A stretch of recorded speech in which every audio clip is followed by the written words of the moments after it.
Hi, and welcome back to You've Been Schooled. My name is Nina Doehrman, and with me I've got Julia Matthews. Everyone say hi, Julia. Hi. So today, Julia, I was thinking we could talk about the Fair Pay to Play Act and kind of how that's going to affect college sports. Yeah, definitely. So just for our viewers, just a little background of the Fair Pay to Play Act. Basically, this act was just signed into law by Governor Gavin Newsom of California. And it basically would allow NCAA athletes to hire agents in order to engage in business and sponsorship deals. So this act would violate the NCAA's current rules about amateurism within college sports. Yeah. So going off a little bit about that, this act would not be in place until 2023. So it's important to know that there is time for California to and the NCAA to work out a lot of these. But I don't know. Do you agree with the decision that for Governor Newsom to sign this and so publicly too on LeBron James's shop? I mean, that was a big statement for him to do in order to get this act moving along. I know, I can't believe when I saw that video. Like, where are we right now that our politicians are literally signing bills into law with like LeBron James, NBA players in a barber shop of all. Like I literally watched that and I was like, where are we? Like in like the U.S. politics right now. Like this is crazy. The fact but even that, the fact that LeBron James became such a big household yeah. name and like has now this following with his uninterrupted, that it's so insane that's become the platform. I know. Yeah, like move aside, a governor's office. Yeah. I guess we're signing all of our bills in barbershops now with LeBron James to watch. But yeah, so that being said, I think it's a very interesting act. Julia, what do you agree with the decision? I do agree with the decision. I think that it's time and that to for athletes to start generating revenue. I think that this was a big problem and has been a big problem for a while, especially starting with that Doehrman case, where his image was used in a video game, and he disagreed with that statement, and he said, I think I should be paid for that, and the NCAA said, no, due to the rules of amateurism, you're not allowed to do that, and so we will pull the video game altogether. Mm-hmm. So the NCAA has been dealing with this problem for a really long time, and honestly, I don't think it's a problem they can continue to ignore, because I don't think any other profession would ask their employees to completely ignore the salary that they could potentially be making outside of their own sport. Yeah, no, off of that O'Bannon case, I saw a little video, kind of documentary about him, and he said that he was sitting down playing this FIFA game, and he's there, and his friend's son goes, "Oh, that's hilarious! You're not making any money from that." And he's like, yes, like this is so funny." So good. Yeah. I mean, you wouldn't expect the same of a musician to be like, no, you can't go make money on your craft outside of school. Right. So it's kind of interesting that this has been a debate for so long, with the NCAA really being the only governing body to prevent the athletes from making this kind of money. What do you think? Like, do you think in the future, though, if this act does go through the way it is written now, will it give California schools an advantage or more of a disadvantage, or how do you think it'll factor in? Yeah, well, so first I'd say the bill is really vague right now, so it'll be interesting to see kind of how it is implemented and if it actually kind of follows why it was enacted and kind of the people who wrote the bills, if it'll actually kind of attack the NCAA. In my opinion, though, and like a lot of people have differing opinions, I don't think it's going to give California schools an unfair advantage at all. Because, yeah, athletes that come to California schools, they can make money.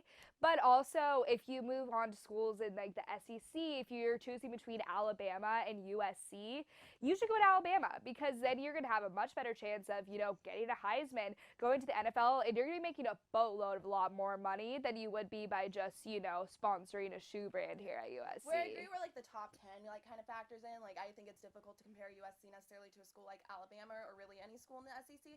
I think this act is going to come more into play when there are smaller schools competing against California schools. So, like, for example, a school like UNC compared to USC, if an athlete who may have considered going to UNC before choosing another California school, how that might factor in. So maybe the better athletes who aren't necessarily at Alabama's level but are a little bit below that, how they might choose more California schools and where that'll necessarily leave the rest of the college schools and programs and where those might lie. Even for schools outside of football, I mean, women, like soccer or lacrosse, I think that this could go beyond just the big revenue sports if there are more opportunities here to make a name for yourself, especially if you're able to work on that craft and really push your brand forward.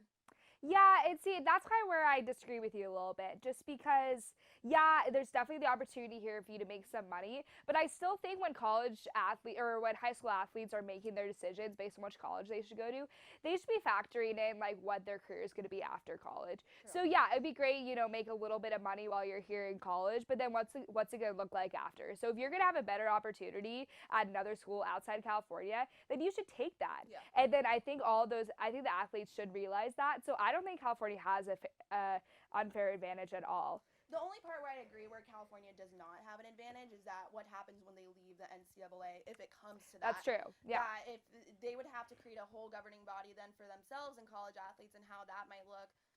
That I don't even know where California would begin. Would it be a state body or would it be an independent body for California that they somehow hire and then have all the other schools look to in terms of rules and violations and what's expected of their students and athletes and what's expected and how much money can be made a year, like what the stipulations will necessarily be on that. So it'll be interesting to see that if for whatever reason the NCAA and California and the state of California cannot come to an agreement on that, how they might go forward after that. Yeah, I agree. It's going to be interesting to see how the bill actually plays out and like how much kind of tension there's going to be between the NCAA and California. Because I do agree. Right now, there's been kind of murmurings of the NCAA like dropping California schools, which I don't think is going to happen because like California makes so much money. Like we have Pac-12, which is a major football network, and we've got a lot of really great teams winning championships. Like just at USC, not even counting for all the California schools. So yeah, that will be curious to see kind of as California, takes on these bills. Do you think other states will be passing these? I do because I think that it's other states already have. So South Carolina's governor just decided to sign, or at least start implementing a bill that looks very similar to this. So it'll be interesting to see if what his bill looks like in comparison to others. Other states are already starting the process within their own right. So I think that this is definitely a path that other states will be moving down towards, but I also think that there might be some hesitation. So it'll be interesting to see how many states are currently going to follow California in suit and how many will pull back on that. Yeah, I've also heard like Florida is already kind of steamrolling a bill, and then I heard that it's gonna be put in place like before California's does. Oh, wow. So that'll be kind of an interesting little competition. But I also think kind of going back to that advantage thing, if it does show that California does have an advantage, then I think every state's gonna hop on this, and I think Definitely. the NCAA is gonna have a lot of work to do in order to enact this. Yeah. So other than that, like, how do you think this bill is gonna affect the NCAA? I think the NCAA has a really difficult decision to make here. They can either fight this and decide that this is something that they don't want to be on board with and change and stick by their rules of amateurism. And I think that's probably going to be the route that they go towards. But there is the other option of the NCAA can also decide to make a compromise with them and see with the states that are deciding to enact this. But if they don't decide to make that compromise, then the likelihood of this going to a court, I think, is fairly high. And I wouldn't even be surprised to see this at the Supreme Court. Wow. So if this is something that does even reach that level, which I don't even know how long that would necessarily take to reach that level, the NCAA at that point would have to be like, if we lose this case, how do we look as a governing body? And then that would force their hand. And I honestly don't think that that's a position that they would like to see themselves in because it would change their entire control over the game. I know. I think the whole NCAA kind of like pushback to this is ridiculous. They have plenty of money. Like, why won't they just give it to their athletes? That's the whole reason they have this money to begin with. Yeah, definitely. Like, they made over $1 billion in revenue last year, and the athletes did not see one single cent of it. Yeah. So I think we're both in agreement that this bill is a great thing for college athletes, and I really hope that it gets implemented and NCAA can just kind of move through with doing that.